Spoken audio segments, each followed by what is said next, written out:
Hello and welcome to this video on time management.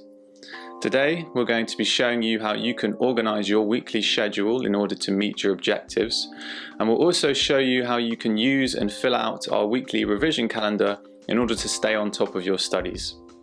As always, if you enjoyed this video, please give it a like and subscribe to our YouTube channel to see more of our videos. It's important to understand exactly why we break up our time. Time management and being able to break up your time effectively will be key in figuring out exactly what and how much you can do with the time that you have. Obviously, there are a limited number of hours in the day, and so planning out how you're going to use them will be crucial in getting your work done. This is especially key when it comes to studying, as you're going to want to plan time around your classes, revision, and social activities.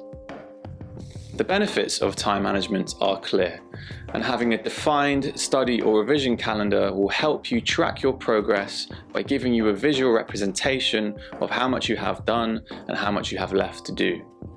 Knowing exactly where you are in your revision or studies is key in keeping yourself organised, staying motivated, and reducing your levels of stress. The best way to plan out your time is to set yourself a weekly repeating schedule. This is a great way of planning out your time, as it allows you to develop your own routine. The good thing about having a weekly repeating schedule is that if something does come up that clashes with it, knowing this in advance will allow you to be more flexible when it comes to reassigning those revision hours and adjusting your calendar.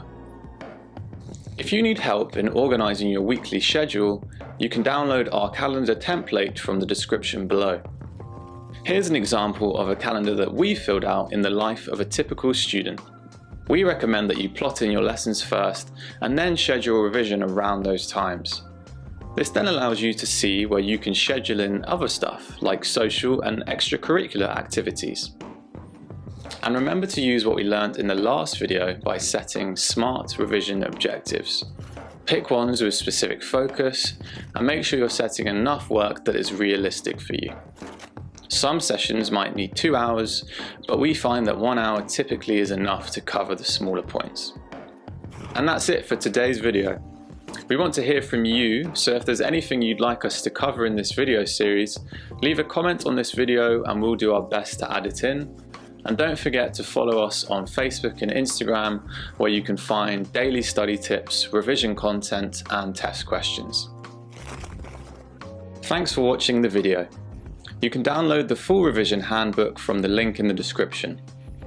Click here to see the next video in the series, and click here to see the rest of our YouTube channel.